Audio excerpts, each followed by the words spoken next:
ಮಾಜಿ ಸಚಿವರು ಹಾಗೆಯೇ ಹಾಲಿ ಬಳ್ಳಾರಿ ಗ್ರಾಮೀಣ ವಿಧಾನಸಭಾ ಕ್ಷೇತ್ರದ ಜನಪ್ರಿಯ ಶಾಸಕರಾಗಿರ್ತಕ್ಕಂಥ ಸನ್ಮಾನ್ಯ ಶ್ರೀ ಪಿ ನಾಗೇಂದ್ರ ಅವರ ಮಟ್ಟಿಗೆ ಈ ಸಮಾರಂಭದ ಶುಭ ನುಡಿಗಳನ್ನು ನಮ್ಮ ಮಟ್ಟಿಗೆ ಹಂಚಿಕೊಳ್ತಾರೆ.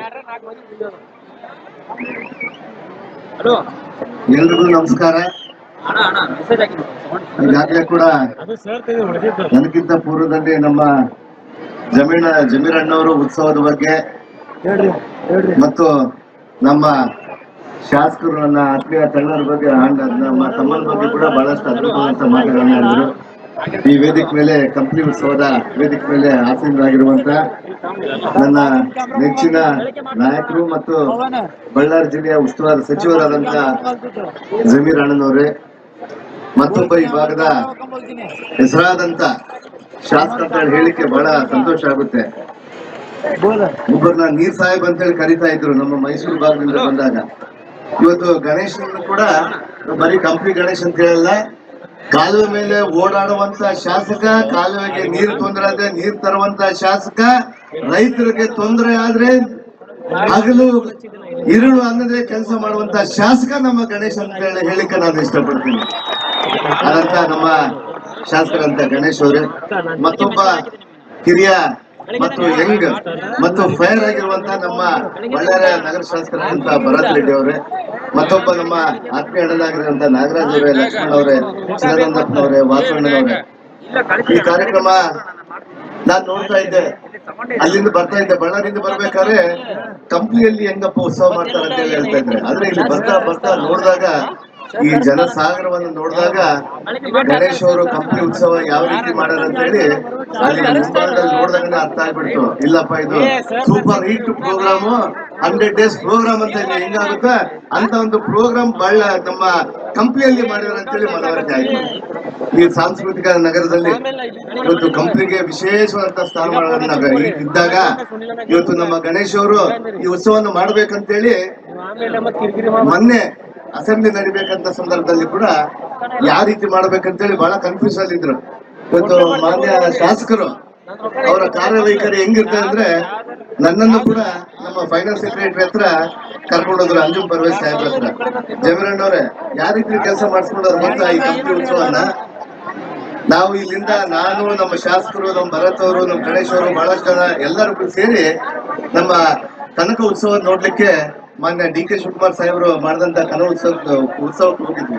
ಅಲ್ಲಿ ನೋಡಿದಾಗ ಗಣೇಶ್ನ ಸುಮಾರು 1 ತಾಸು ಅಲ್ಲೇ ಕುಂತ್ಬಿಟ್ಟ, ನೋಡ್ತಾ ಇದ್ದ ಹೆಂಗ್ ಮಾಡ್ಬೇಕು ಏನಂತೇಳಿ. ಏನ್ ಗಣೇಶ ಇಲ್ಲಿ ಕುಂತಿ ಅಂತೇಳಿ, ಅಣ್ಣ ನಾನು ಕೂಡ ಕಂಪ್ನಿ ಉತ್ಸವ ಮಾಡ್ತೀನಿ, ಇದಕ್ಕಿಂತ ಅದ್ಭುತವಾಗಿ ಮಾಡ್ತೀನಿ ಅಂತ ಹೇಳಿ ಅವತ್ತೇ ಮಾತು ಕೊಡ್ತಾ ಇದ್ದೆ. ಇವತ್ತು ನೋಡ್ತಾ ಇದ್ರೆ ಕನಕ ಉತ್ಸವ ಯಾವ ರೀತಿ ಮಾಡಿದ್ರು ಮಾನ್ಯ ಉಪಮುಖ್ಯಮಂತ್ರಿ ಅವರು, ಅದಕ್ಕಿಂತ ಒಳ್ಳೆ ಚೆನ್ನಾಗಿ ಮಾಡಿದಾರೆ ಅಂತ ಹೇಳಿ ಇವತ್ತು ಮನವರಿಕೆ ಆಗುತ್ತೆ. ಬಹಳಷ್ಟು ಅದ್ಭುತವಾದಂತ ಈ ಒಂದು ಪ್ರೋಗ್ರಾಮ್ ಅನ್ನ, ಅಂದ್ರೆ ಈ ಹಳ್ಳಿಗಾಡಿನ ಜನಕ್ಕೆ ಒಂದು ಉತ್ಸವನ್ನ ಕೊಡಬೇಕು. ಈ ಭಾಗದ ಜನರಿಗೆ, ರೈತರಿಗೆ, ಕಷ್ಟದಲ್ಲಿರುವಂತ ಜನರಿಗೆ ಒಂದು ಮನರಂಜಿತ ಕಾರ್ಯಕ್ರಮ ಮಾಡ್ಬೇಕಂತೇಳಿ ಉತ್ಸವವನ್ನು ಮಾಡಿ, ಇವತ್ತು ಆ ಉತ್ಸವದಲ್ಲಿ ಸಾಂಸ್ಕೃತಿಕ ಯಾವ ರೀತಿ ಇರುತ್ತೆ, ನಮ್ಮ ಕಂಪನಿ ಯಾವ ರೀತಿ ಇರುತ್ತೆ, ನಮ್ಮ ಕಂಪನಿ ರಾಯ ಬಗ್ಗೆ ಯಾವ ರೀತಿ ಇರುತ್ತೆ, ನಮ್ಮ ಮುಂದಿನ ಪೀಳಿಗೆಗೆ ತೋರಿಸ್ಕೊಡ್ಬೇಕಂತೇಳಿ ಇಂಥ ಒಂದು ಸಭೆಯನ್ನು ಮಾಡಿದ್ದಾರೆ. ಮಾನ್ಯ ಶಾಸಕರಿಗೆ ನಾನು ಹೇಳ್ತೀನಿ, ಇಂಥ ಒಂದು ಉತ್ಸವ ಇವತ್ತೇನು ಕಂಪನಿ ಉತ್ಸವ ಮಾಡ್ತಾ ಇದ್ರಿ, ಈ ಉತ್ಸವಕ್ಕೆ ಯಾವತ್ತೂ ಕೂಡ ನಾನು ಶಾಸಕನಾಗಿ ನನ್ನ ಸಂಪೂರ್ಣ ಬೆಂಬಲ. ಯಾವತ್ತೂ ಕೂಡ ಕಂಪನಿ ಉತ್ಸವ ಎಷ್ಟುವರೆಗೆ ನಡೀತೋ ಅಷ್ಟುವರೆಗೆ ನಮ್ಮ ಜಿಲ್ಲೆಯ ಎಲ್ಲಾ ಶಾಸಕರ ಸಹಕಾರ ನಿಮ್ಗಿರುತ್ತಂತೇಳಿ ಈ ವೇದಿಕೆ ಹೇಳ್ತಾ ಇದ್ವಿ. ಇವತ್ತು ಬಹುಶಃ ನಾನು ಗಣೇಶ್ ಬಗ್ಗೆ ಕೆಲವು ವಿಚಾರಗಳನ್ನ ಹೇಳ್ಬೇಕಾಗುತ್ತೆ. ಇವತ್ತು ಈಗಾಗಲೇ ಕೂಡ ಸಮಯ ಕೂಡ ಬಹಳಷ್ಟು ಆಗಿದೆ, ಆದ್ರೂ ಕೂಡ ನಮ್ಮ ಶಾಸಕರ ಕಾರ್ಯವೈಖರಿ ಬಗ್ಗೆ ಹೇಳಲೇಬೇಕಾಗುತ್ತೆ. ಇವತ್ತು ಕೆಲವು ವಿಚಾರದಲ್ಲಿ, ಇವತ್ತು ನಮ್ಮ ಭಾಗದ ರೈತರ ವಿಚಾರದಲ್ಲಿ ಬಂದಾಗ, ಇವತ್ತು ಕಳೆದ ಬಾರಿ ನಾನು 2023 ಇಸ್ವಿಯಲ್ಲಿ ನಮಗೆ ನೀರಿನ ತೊಂದರೆ ಆದಾಗ ಮಾನ್ಯ ಗಣೇಶ್ ಅವರು ನಮ್ಮ CLP ಸಭೆ ನಡೆಯುತ್ತೆ. ಜಮೀರಣ್ಣ, ಇವ್ರು ಯಾವ ರೀತಿ ಕೆಲಸ ಮಾಡಿಸ್ಕೊಂತಾರೆ ಗೊತ್ತಾ? ಇವ್ರು ನೋಡಿ ನಾವು ಕಲಿಬೇಕು. ಇವತ್ತು ನಾನು 4 ಬಾರಿ ಶಾಸಕರಾಗಿದ್ದೀನಿ, ಆದ್ರೆ ಗಣೇಶ್ ಹಂಗ ನಿಜವಾಗ್ಲೂ ನನ್ ಕೆಲಸ ಮಾಡಕ್ ಆಗಲ್ಲ. ಏನಾದ್ರೂ ಪಟ್ಟಿಟ್ಕೊಂಡು ಆ ಕೆಲಸ ಮಾಡ್ಬೇಕಂದ್ರೆ ಕೈಯನ್ನ ಇಟ್ಕೊಂತಾನ, ಕಾಲನ್ನ ಇಟ್ಕೊಂತಾನ, ಇಲ್ಲಂದ್ರೆ ಇನ್ನೊಂದು ಕೂಡ ಇಟ್ಕೊಂಡು ಕೂಡ ಕೆಲಸ ಮಾಡುವಂತ ಶಕ್ತಿ ಇವತ್ತು ಗಣೇಶ್ ಕೈಲಿ ಅಂತೇಳಿ ಹೇಳಲಿಕ್ಕೆ ಇಷ್ಟಪಡ್ತೀನಿ. ಇವತ್ತು ಯಾಕಂದ್ರೆ ಮೊನ್ನೆ ಕಷ್ಟದಲ್ಲಿದ್ದಾಗ ಈ ಭಾಗದ ರೈತರು, ನಮ್ಮ ಕಂಪ್ನಿ ಭಾಗದ ರೈತರಿಗೆ, ಕುರುಗೋಡು ಭಾಗದ ರೈತರಿಗೆ ನನಗೆ ಒಂದು ಪಾಠ ಬರುತ್ತೆ. ನಮ್ಮ ಬಳ್ಳಾರಿ ಗ್ರಾಮಾಂತರ ರೈತರಿಗೆ ನೀರಿನ ತೊಂದರೆ ಆದಾಗ ಬೆಳಗಾವಿ ಅಧಿವೇಶನ ನಡೀಬೇಕಾದ್ರೆ ಆಂಧ್ರದವರು ನೀರು ಬಿಡ್ಲಿಕ್ಕೆ ಹೋಗ್ತಾ ಇದ್ದಿಲ್ಲ. ಆದ್ರೆ ಗಣೇಶ್ ಅವರು ಒಂದು ಸಿಎಂ ಸಭೆಯಲ್ಲಿ ಜಮೀರಣ್ಣವ್ರೆ ತಾವು ಇದ್ರೆ ಆ ಸಭೆಯಲ್ಲಿ ನಾನು ಬಹುಶಃ ಬಹಳ ಕೆಲವ್ರನ್ನೇ ನೋಡ್ತೀನಿ ನನ್ನ ರಾಜಕೀಯ ಜೀವನದಲ್ಲಿ. ನಮ್ಮ ಜನಗಳ ಬಗ್ಗೆ ಕಣ್ಣೀರ್ ಹಾಕೋದು, ರೈತರ ಬಗ್ಗೆ ಕಣ್ಣೀರ್ ಹಾಕೋದು ಬಹಳಷ್ಟು ಕಡಿಮೆ ಪ್ರಮಾಣದಲ್ಲಿ ನೋಡ್ತಾ ಇದ್ದೆ. ನಾನು ಮೊನ್ನೆ ಯಾವತ್ತೂ ಒಂದು ವಿಡಿಯೋದಲ್ಲಿ ನೋಡ್ತಾ ಇದ್ದೆ, ಒಂದು ವಾಟ್ಸಪ್ ಗ್ರೂಪ್ ಅಲ್ಲಿ ಅಥವಾ ನಮ್ಮ ಯೂಟ್ಯೂಬ್ ಚಾನಲ್ ನೋಡ್ತಾ ಇದ್ರೆ, ಉತ್ತರ ಪ್ರದೇಶದ ಮುಖ್ಯಮಂತ್ರಿ ಇವತ್ತು ಯೋಗಿ ಆದಿತ್ಯನಾಥ್ ಅವರು ಒಂದು ಸದನದಲ್ಲಿ ಕಣ್ಣೀರ್ ಹಾಕಿ ಅಳ್ಕೊಂಡಿರುವಂತ ಒಂದು ವಿಡಿಯೋ ನೋಡ್ತಾ ಇದ್ದೆ. ನಾನು ಅದನ್ನ ನೋಡಿ ಅಲ್ಲಿ ಅವ್ರು ಮಾತಾಡ್ತಿದ್ರು ಅವರ ಕ್ಷೇತ್ರದ ಬಗ್ಗೆ, ಗೋರಖ್ಪುರ್ ಅನ್ನುವಂತ ಕ್ಷೇತ್ರದ ಬಗ್ಗೆ ಏನೋ ಸಮಸ್ಯೆ ಆಗಿದ್ರೆ ಅವತ್ತು ಆ ಸಮಸ್ಯೆಯನ್ನ ಆರಿಸ್ಲಿಕ್ಕೆ ಆಗಿಲ್ಲ.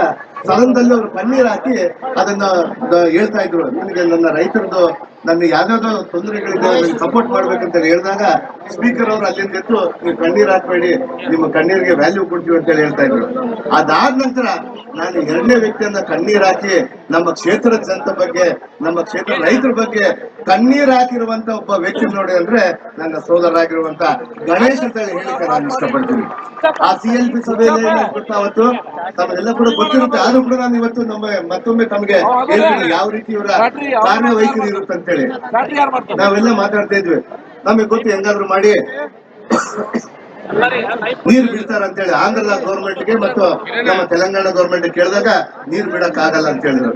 ಮಾನ್ಯ ನಮ್ಮ ಉಪಮುಖ್ಯಮಂತ್ರಿ ಅವರು, ಅವರೇ ಜಲಸಂಪನ್ಮೂಲ ಸಚಿವರಾಗಿದ್ರು, ಅವ್ರು ಕೂಡ ಆಗುತ್ತಾ ಇಲ್ಲ ಅಂತ ಹೇಳಿ ಹೇಳ್ತಾ ಇದ್ರು. ಗಣೇಶ್ ಅವರು ಎದ್ದು ಅವತ್ತು ಮಾತಾಡಿದಾಗ ನಾನ್ ನಿಜವಾಗ್ಲೂ ನನಗೆ ಇವತ್ತು ಬಹಳಷ್ಟು ರೋಮಾಂಚನ ಆಗುತ್ತೆ. ಅವತ್ತ ಹೇಳ್ತಾ ಇದ್ರು, ಮಾತಾಡ್ತಾ ಕಣ್ಣಲ್ಲಿ ನೀರ್ ತೆಗೆದು ಹತ್ತು ಬಿಟ್ರು, ಅಣ್ಣ ನನಗೆ ರಾಜಕೀಯ ಬೇಡ, ಏನು ಬೇಡ, ನಮ್ಮ ರೈತರ ಕ್ಷೇಮಾಭಿವೃದ್ಧಿ ಒಳ್ಳೇದು, ನಮ್ಮ ರೈತರ ಮೆಣಸು ಹೋಗುತ್ತೆ, ಭತ್ತ ಹೋಗುತ್ತೆ, ಒಂದು ಅರ್ಧ TMC ಇಂದ 1 TMC ನೀರು ಕೊಡ್ಬೇಕಣ್ಣ ಅಂತ ಹೇಳಿ ಉಪಮುಖ್ಯಮಂತ್ರಿ ಅವ್ರಿಗೂ ಮಾನ್ಯ ಮುಖ್ಯಮಂತ್ರಿ ಅವ್ರಿಗೂ ಕಣ್ಣಲ್ಲಿ ನೀರು ತೆಗೆದು ಹೇಳಿದಾಗ ಆ ಸಭೆಯಲ್ಲೇ ಘೋಷಣೆ ಮಾಡಿದ್ರು, ಇಲ್ಲಪ್ಪ 1 ಅಲ್ಲ 1.5 TMC ನೀರು ಕೊಡ್ತೀವಿ ಅಂತ ಹೇಳಿ ಇವತ್ತು ಹೇಳಿ ಆ ರೀತಿಯಾಗಿ ಕೆಲಸ ಮಾಡಿಸ್ಕೊಂಡ್ಬಂದು ನಿಮ್ಮ ರೈತರಿಗೆ ನೀರು ಕೊಡುವಂತ ಒಂದು ವ್ಯವಸ್ಥೆ ನಮ್ಮ ಗಣೇಶ್ ಅವರು ಮಾಡಿದಾರೆ ಅಂತ ಹೇಳಿಕ್ಕೆ ನಾನು ಇಷ್ಟಪಡ್ತೀನಿ. ಇಂಥ ಶಾಸಕರನ್ನ ಯಾವತ್ತೂ ಕೂಡ ಕಳ್ಕೋಬೇಡಿ, ಯಾವತ್ತೂ ಕೂಡ ಮರಿಬೇಡಿ. ಇವತ್ತು ಸೂರ್ಯಚಂದ್ರ ಎಷ್ಟು ಸಾಕ್ಷಿದೋ ರೈತರ ಪರವಾಗಿ, ಬಡ ಜನರ ಪರವಾಗಿ, ನಮ್ಮ ಕಷ್ಟ ಸುಖಗಳ ಬಗ್ಗೆ ಪರವಾಗಿರುವಂತ ಶಾಸಕರನ್ನ ಆಯ್ಕೆ ಮಾಡ್ಕೊಂಡು ಹೋಗ್ತಾ ಇದ್ರಿ. ನಮ್ಮ ಕಂಪ್ಲಿ ಗಣೇಶನ್ನ ಯಾವತ್ತೂ ಕೂಡ ಕೈ ಬಿಡಬೇಡ್ರಿ ಅಂತ ಹೇಳಿ ಮತ್ತೊಮ್ಮೆ ನಾನು ತಮ್ಮಲ್ಲಿ ಕಳಕಳಿಯಿಂದ ಕೇಳ್ಕೊಂತ ಇದ್ವಿ. ಇವತ್ತು ಒಳ್ಳೆ ಕಾಳಜಿ ಇರುವಂತ ಒಬ್ಬ ವ್ಯಕ್ತಿ. ಇವತ್ತು ನಾನು ಕೂಡ ಬಹುಶಃ ಬೆಂಗಳೂರಲ್ಲಿದ್ದಾಗ ಗಣೇಶ್ ನಾಳೆ ಹೋಗೋಣ ಬಿಡಪ್ಪ ಅಂತ ಹೇಳಿ ಹೇಳಿದ್ರೆ, ಇಲ್ಲಣ್ಣ ರೈತರದೇ ಅಲ್ಲಿ ಕೆಲಸ ಇದೆ, ಅಥವಾ ನಮ್ಮ ಮದುವೆಗಳಿದ್ದಾವೆ, ಮುಂಜಿ ಕಾರ್ಯಕ್ರಮಗಳಿದಾವೆ ಅಂತ ಹೇಳಿ ಪ್ರತಿ ಒಂದು ದಿನ ಕ್ಷೇತ್ರದಲ್ಲಿ ಅಲೆದಾಡಿ ಓಡಾಡಿ ದಣಿವು ಅರಿಲಾರ್ದೇ ಕೆಲಸ ಮಾಡುವಂತ ವ್ಯಕ್ತಿ ನಮ್ಮ ಕಂಪ್ಲಿ ಗಣೇಶ್ ಅವರಾಗಿದ್ರೆ. ಇಂಥ ಉತ್ಸವವನ್ನು ಮಾಡ್ತಾ ಇದ್ರೆ, ಬಹಳಷ್ಟು ಅದ್ಭುತವಾದ ಕೆಲಸಗಳನ್ನ ಈ ಭಾಗದಲ್ಲಿ ಮಾಡ್ಕೊಂಡು ಹೋಗ್ತಾ ಇದ್ರೆ, ಅವರ ಆಶೀರ್ವಾದ, ನಿಮ್ಮ ಆಶೀರ್ವಾದ ಸದಾ ಇರಬೇಕು. ಇಂಥ ಉತ್ಸವಗಳನ್ನ ಮತ್ತೊಮ್ಮೆ ಮಾಡ್ಕೋಬೇಕು. ನಿಮ್ಮ ಜೊತೆಗೆ ನಾವೆಲ್ಲರೂ ಕೂಡ ಇದ್ದೇ ಇರ್ತೀವಿ. ಗಣೇಶಣ್ಣ ಯಾವತ್ತೂ ಕೂಡ ಗಣೇಶಣ್ಣವರು, ನಮ್ಮ ತೆಲುಗಲ್ಲಿ ಒಂದು ಗಾದೆ ಇರುತ್ತೆ, ಎಲ್ಲನ್ನ ಮಾಮ ಅನ್ನಪ್ಪ ವಂಕ ತೋಟ್ಲ ಮಾಮ ಅನ್ನತ್ ಅಂತೇಳಿ. ನಿಮ್ಗೆ ಗೊತ್ತಾ ಗಾದೆ? ಎಲ್ಲನ್ನ ಕೆಲಸ ಕೇಳಪ್ಪ ಅಂದ್ರೆ ಏನಾದ್ರು ಕೇಳು, ನನ್ನ ಕ್ಷೇತ್ರಕ್ಕೆ ಬಂದಂತ ಹಣನ ಕೂಡ ಇಲ್ಲಿಗೆ ತಗೊಂಡ್ಬಂದ್ಬಿಟ್ಟಾನ. ನಾನ್ ನೋಡ್ತಾ ಇರ್ತೇನೆ, ನಮ್ಮ ಕ್ಷೇತ್ರಕ್ಕೆ ಯಾರನ್ನ ಒಂದು ಸ್ಕೂಲ್ ಆದ್ರೆ, ಅಣ್ಣ ಹೆಂಗಣ ನೀನ್ ಮಾಡ್ಕೊಂಡ್ ಬಂದೆ, ನಿಮ್ ತಮ್ಮನ್ ಕೊಡಲ್ಲ ಅಂತೇಳಿ ಕಾಡಿ ಬೇಡಿ ಆ ಸ್ಕೂಲ್ನ ನಾನು ಒಂದು ಶಾಲೆಯನ್ನ ಇವ್ರಿಗೆ ಮಾಡ್ಕೊಟ್ಬಿಟ್ಟೆ ನಾನು ಮಂತ್ರಿ ಇದ್ದಾಗ. ಜಮೀರಣ್ಣ ಯಾವ ರೀತಿ ಮಾಡ್ತಾರೆ ಅಂದ್ರೆ, ಇವಾಗ ನೀವು ಭಾಷಣದಲ್ಲಿ ಮಾಡ್ತಾ ಇದ್ರೆ ನಿಮ್ ಮನಸ್ಫೂರ್ತಿಯಾಗಿ 3,000 ಮನೆ ಕೊಡ್ತೀವಿ ಅಂತ ಹೇಳಿ ಅಲ್ಲಿಂದ ಎತ್ತು ಓಡಿ ಬಂದ್ಬಿಟ್ಟು, ಅಣ್ಣ 3,000 ಆಗಲ್ಲ, 7,000 ಮಾಡು, 5,000 ಮಾಡು ಅಂತ ಹೇಳಿ. ಅಂದ್ರೆ ಪ್ರತಿ ಒಂದು ಹಂತದಲ್ಲಿ ಕೂಡ ತನ್ನ ಕೆಲಸವನ್ನ ತಮ್ಮ ಕ್ಷೇತ್ರದ ಜನತೆಗೆ ಯಾವ ರೀತಿ ಕೊಡ್ಬೇಕಂತೇಳಿ ಇವತ್ತು ಗಣೇಶ್ ಅವರು ತೋರಿಸ್ಕೊಟ್ಟಿದ್ದಾರೆ. ಇಂಥ ಉತ್ಸವನ್ನ ಮಾಡಿ, ಒಳ್ಳೆ ಕಾರ್ಯಕ್ರಮಗಳನ್ನ ಮಾಡಿ ಇವತ್ತು ಕಂಪ್ಲಿ ಉತ್ಸವಕ್ಕೆ ಕಂಪ್ಲಿಗೆ ಒಂದು ವಿಶೇಷವಾದಂತ ಸ್ಥಾನಮಾನ ಇದೆ. ಒಂದು ಒಳ್ಳೆ ಆಡಳಿತ ಕೊಡುವಂತ ಹೆಬ್ಬಾಗಲಾಗಿತ್ತು ನಮ್ಮ ಕಂಪ್ಲಿ. ವಿಜಯನಗರ ಕಾಲದಲ್ಲಿ ಕಂಪ್ನಿಯ ಸ್ಥಾನ ಏನಿತ್ತಂದ್ರೆ, ಇಲ್ಲೇ ಒಂದು ಅಡ್ಮಿನಿಸ್ಟ್ರೇಷನ್ ಯಾವ ರೀತಿ ಕಾರ್ಯ ಮಾಡಬೇಕು, ಯಾವ ರೀತಿ ಕೆಲಸ ಮಾಡ್ಬೇಕಂತೇಳಿ ಈ ವಿಜಯನಗರ ವಿಜಯನಗರ ಸಂಸ್ಥಾನಕ್ಕೆ ಕಂಪ್ನಿನೇ ಇವತ್ತು ಹೆಬ್ಬಾಗಲಾಗಿತ್ತು. ಆ ಕಾರಣಕ್ಕಾಗಿನೇ ಏನೋ ಗೊತ್ತಿಲ್ಲ, ಮತ್ತೊಮ್ಮೆ ಈ ಭಾಗದಲ್ಲಿ ಕಂಪ್ನಿ ಹುಟ್ಟಿ ಬಂದದ ಅಂತ ಹೇಳಿ ಹೇಳಿಕ್ಕೆ ನಾನು ಇಷ್ಟಪಡ್ತೀನಿ. ಇವತ್ತು ಕಂಪ್ನಿ ಉತ್ಸವಕ್ಕೆ ಬಹಳಷ್ಟು ಉತ್ಸವದ ಖುಷಿಯಿಂದ ಜನ ತಾವೆಲ್ಲರೂ ಇಲ್ಲಿ ಬಂದಿದ್ದೀರಿ. ಒಳ್ಳೊಳ್ಳೆ ಮನೋರಂಜನಾ ಕಾರ್ಯಕ್ರಮ ಆಗುತ್ತೆ. ಇನ್ನು ಮುಂದಿನ ದಿನಗಳಲ್ಲಿ ಕೂಡ ಈ ಕಾರ್ಯಕ್ರಮದ ಜೊತೆಗೆ ಆ ಭಗವಂತನಲ್ಲಿ ನಾವೆಲ್ಲರೂ ಕೂಡ ಒಂದೇ ಪ್ರಾರ್ಥನೆ ಮಾಡ್ತೀರಿ. ಈ ಭಾಗದಲ್ಲಿ ಕಡು ಬಡವರು ರೈತಾಪಿ ಜನಾಂಗ ಏನಿದೆ, ಒಳ್ಳೆ ಮಳೆ ಬೆಳೆ ಬರಬೇಕು, ಸಮೃದ್ಧಿ ಆಗಿರ್ಬೇಕು, ಎಲ್ಲರೂ ಖುಷಿಯಿಂದ ಬಾಳ್ಬೇಕಂತ ಹೇಳಿ ನಮ್ಮ ಸರ್ಕಾರ ಇವತ್ತು ಮಾಡ್ಕೊಂಡಾಗ್ತಾ ಇದೆ. 5 ಗ್ಯಾರಂಟಿಗಳನ್ನ ಕೊಡ್ತಾ ಇದ್ದಾರೆ. ಕಷ್ಟ ಸುಖಗಳ ಬಗ್ಗೆ ನಮ್ಮ ಸರ್ಕಾರ ನಿಮ್ ಜೊತೆಗೆ ಇರ್ತಾ ಇದೆ. ಅದರ ಜೊತೆಗೆ ಅಭಿವೃದ್ಧಿಯನ್ನು ಕೂಡ ಮಾಡಿದ್ದಾರೆ. ಅಂದ್ರೆ ಇವತ್ತು ನಮ್ಮ ಜಮೀರಣ್ಣವ್ರು ಹೇಳ್ತಾ ಇದ್ರು, ಸುಮಾರು 2,500 ಕೋಟಿ ಇವತ್ತು 2 ವರ್ಷದಲ್ಲಿ ತಂದಾರಂದ್ರೆ, ಮತ್ತೊಮ್ಮೆ ಇನ್ನ 2 ವರ್ಷದಲ್ಲಿ ಏನ್ ಮಾಡ್ತಾನೋ ಗೊತ್ತಿಲ್ಲಪ್ಪ ಗಣೇಶ್. ಇನ್ನೊಂದ್ 2-3 ಸಾವಿರ ಕೋಟಿ ಗ್ಯಾರಂಟಿ ತಂದೆ ಯಾವ ರೀತಿ ಕೆಲಸ ಮಾಡ್ಕೋಬೇಕು ಪ್ರತಿಯೊಬ್ಬರ ಹತ್ರ ಇವತ್ತು ನಮ್ಮ ಜಮೀರಣ್ಣವ್ರು ಹೇಳ್ತಾ ಇದ್ರು, ಯಾವ ರೀತಿ ಒಬ್ಬ ಕ್ಲರ್ಕ್ ಆಗಿ ಒಬ್ಬ ಸೇವಕನಾಗಿ ಒಂದೊಂದು ರೂಮ್ಗೆ ಹೋಗಿ ಮಾಡಿಸ್ಕೊಂಡ್ ಬರ್ತಾನಲ್ಲ, ಬಹಳಷ್ಟು ಒಳ್ಳೆಯ ಕಷ್ಟ ಬಿದ್ದು ತಮ್ಮ ಕ್ಷೇತ್ರಕ್ಕೆ ಅನುದಾನ ತರ್ತಾ ಇದ್ರಿ. ನಮಗೂ ಹೇಳ್ಕೊಡಪ್ಪ ನೀನು ಯಾವ ರೀತಿ ತರ್ತಿ ಅಂತೇಳಿ. ನಾನ್ 4 ಸಾರಿ ಮಂತ್ರಿ ಆಗಿದ್ದೀನಿ, ಇಷ್ಟು ದುಡ್ಡಂತೂ ನಾನು ತರ್ಲಿಕ್ಕೆ ಆಗಿಲ್ಲ ಜಮೀರಣ್ಣ, ಆಗದೇ ಇಲ್ಲ. ಯಾಕಂದ್ರೆ ಒಂದ್ಸರ್ತಿ ಹೋಗ್ತೀವಿ, ಇಲ್ಲಾಂದ್ರೆ ಬಿಟ್ಬಿಡ್ತೀವಿ. ಆದ್ರೆ ಇವ್ರು ಹೋಗಲ್ಲ ಅಲ್ಲ. ಜಮೀರಣ್ಣಂತ ಗ್ಯಾರಂಟಿ ಕೊಡ್ತಾನೆ, ನೀವು 3,000 ಬಂದು 5,000 ಮಾಡೇ ಮಾಡ್ತಾನ. ಆ ರೀತಿಯಾಗಿ ಜಮೀರಣ್ಣ ಒಬ್ರೇ ಅಲ್ಲ, ನಮ್ ಗಣೇಶ್ ಅವ್ರಂದ್ರೆ ಪ್ರತಿಯೊಬ್ಬ ಮಂತ್ರಿಗಳು ಕೂಡ ಬಹಳ ಇಷ್ಟ. ಯಾಕಂದ್ರೆ ಗಣೇಶ್ಗೆ ಭಯನೂ ಗೊತ್ತು, ನಯನೂ ಗೊತ್ತು. ಭಯ ಹೆಂಗಿಸ್ಕೊಂಡು ಕೂಡ ಅಲ್ಲಿಂದ ಹಣ ತರಬೇಕಂತ ಹೇಳಿ ಕೂಡ ಗೊತ್ತು. ಇವತ್ತು ಎಕ್ಸಾಂಪಲ್ಗಳು ಇದಾವೆ, ಬಹಳಷ್ಟು ಎಕ್ಸಾಂಪಲ್ಗಳು. ಆ ರೀತಿಯಾಗಿ ಗಣೇಶ್ ಅವರು ಅಭಿವೃದ್ಧಿ ಮಾಡ್ಕೊಂಡು ಹೋಗ್ತಾ ಇದಾರೆ. ಈ ಒಂದು ಕ್ಷೇತ್ರದಲ್ಲಿ ಇಂಥ ಉತ್ಸವಗಳಿಗೆ ಬಹಳಷ್ಟು ಬೇಡಿಕೆ ಇತ್ತು. ಈ ಉತ್ಸವ ಇವತ್ತು ನಿಜವಾಗ್ಲೂ ನಮ್ಮ ಗಣೇಶ್ ಅವರು ನಮ್ಮ ಕಂಪ್ನಿಯ ರೈತಾಪಿ ಜನಕ್ಕೆ, ಯುವಕರಿಗೆ, ಮುಖ್ಯವಾಗಿ ಅದರಲ್ಲಿ ವಿಶೇಷವಾಗಿ ಯುವಕರಿಗೆ ಮಾಡ್ಬೇಕಂತ ಹೇಳಿ ಇವತ್ತು ಮಾಡಿದ್ದಾರೆ. ಬಹುಶಃ ಇವರು ಕೂಡ ಯುವಕರಿದ್ದಾಗ ಒಳ್ಳೆ ಕುಸ್ತಿಪಟು ಇರ್ತಾರೆ, ಒಳ್ಳೆ ಕುಸ್ತಿನೇ. ನಾನು ಇವ್ರ ಕುಸ್ತಿ ನೋಡ್ಲಿಕ್ಕೆ ಬಳ್ಳಾರಿಯಿಂದ ಆ ಕಾಲದಲ್ಲಿ ಮಾನ್ಯ ಇವ್ರ ತಂದೆಯವರಂತ ಮಾನ್ಯ ದಿವಂಗತ ನಮ್ಮ ವೆಂಕೋಬಣ್ಣನವರು ನನಗೆ ಆತ್ಮೀಯ, ಬಹಳಷ್ಟು ಹಿರಿಯ ಯಜಮಾನ್ರವರು. ಅವ್ರೇನು ವಿಶೇಷವಾಗಿ ಯಾವತ್ತು ಕೂಡ ನಾವು ಕೋಳಿ ಪಂದ್ಯ ಆಡಕ್ ಹೋಗ್ತಾ ಇದ್ವಿ ಜಮೀರಣ್ಣ. ನಮ್ಮ ಬಳ್ಳಾರಿಯಿಂದ ಹೊಸಪೇಟೆಗೆ ಹೋಗ್ಬಿಟ್ಟು ಕೋಳಿ ಪಂದ್ಯಗಳು, ನಾವು ಕೋಳಿ ಸಾಕದ್ ಬಹಳ ಇಂಟ್ರೆಸ್ಟ್ ಇತ್ತು ನನಗೆ. ಕೋಳಿ ಪಂದ್ಯದ ಜೂಜಾಟ ಆಡ್ತಾ ಇದ್ದಿಲ್ಲ, ಸುಮ್ನೆ ನಮ್ಮನೆ ಒಂದು ಬ್ರೀಡು ನಿಮ್ಮನೆ ಬ್ರೀಡ್ ಅಂತ ಹೊಸಪೇಟೆಲ್ಲಿ ಆಡ್ತಾ ಇದ್ವಿ.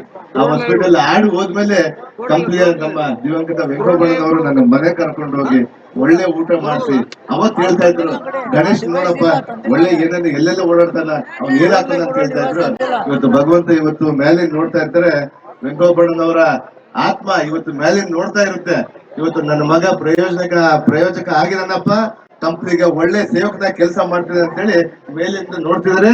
ತಮ್ಮ ತಂದೆ ತಾಯಿ ಹೆಮ್ಮೆ ಪಡುವಂತ ಒಬ್ಬ ಪುತ್ರನನ್ನು ಪಡೆದಿದ್ದಾರೆ ಅಂತ ಹೇಳಿ ಹೇಳಲಿಕ್ಕೆ ನಾನು ಇಷ್ಟಪಡ್ತೀನಿ. ಇವತ್ತು ವಿಶೇಷವಾಗಿ ನಮ್ಮ ಗಣೇಶ್ ಅವರ ಇವತ್ತು ಸತಿಮನಿಗಳು